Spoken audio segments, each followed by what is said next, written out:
Hi everyone, I'm Vince and welcome to my channel Vince Cooper Games. In this video we're going to continue with the playthrough of my solitaire wargame Bloody Lane. We're on to turn 14. Bloody Lane is available from Amazon Print, Amazon Kindle, Wargame Vault, and you can get this fantastic components box made by Shane from GameCrafter. This includes the counters, the tokens, and the mounted game board. So let's get on to the game, to turn 14, supply phase. So we're in trouble here with the supplies because we've got no artillery remaining to protect them. But nevertheless, we're going to shift them along one at a time. We've got one ammunition, one reinforcements token. And we're going to have to put them out to play at some point. So we don't want to wait too long because it takes a few turns for them to travel along the supply line. So what do we want to do? I think we're going to have to send the ammunition first of all. Okay, we'll put the ammunition token out there. And that's the fifth and final ammunition token. So we'll just mark that off there as well. Okay, that concludes the supply phase. Reset artillery. Okay, no Confederate artillery to reset. No Confederate artillery phase, nothing there.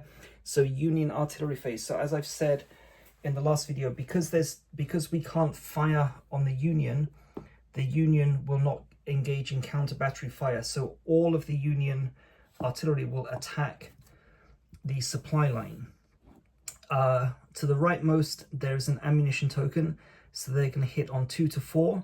If that's destroyed, the orders token will be hit and destroyed on a 2, and if the orders token is destroyed, the ammunition token will be hit also on a 2. So we're going to do 3 attacks from Tompkins first of all. So as before, we'll do red, green, and blue. So that's going to be the order of resolution. So if the red destroys the ammunition and the green destroys the orders, the blue will target the second ammunition token. But we really do need this ammunition token to get through. So we do not want a 2 to 6. And we get, we're safe. Fantastic. Okay. So that's a 6. Sorry, that's a 9, a 9, and a 5. And then Tidball will always do 3 attacks. So same thing, red, green, blue in the order of resolution.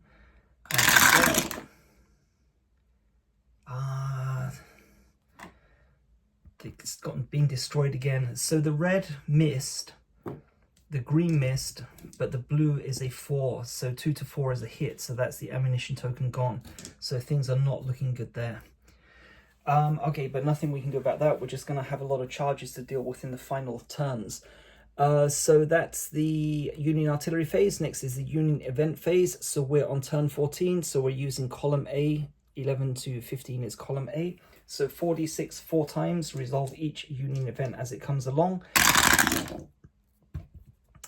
That's an 11. So 11, of course, at this stage has been resolved. So we go to the next higher number event, which is 20. That's a reform. Write down the turn number in the box as a reminder. So reform gives a cohesion check to any and all Union regiments that are not at their maximum cohesion value.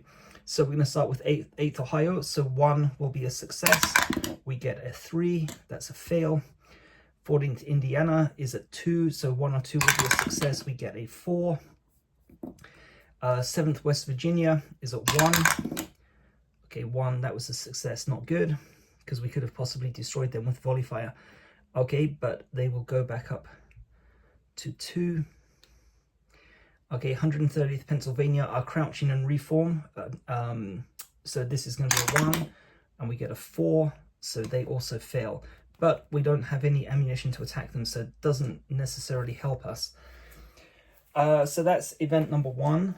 Event number 2, 14. So yeah, jump up here to the next one, which is going to be 21, heavy fire.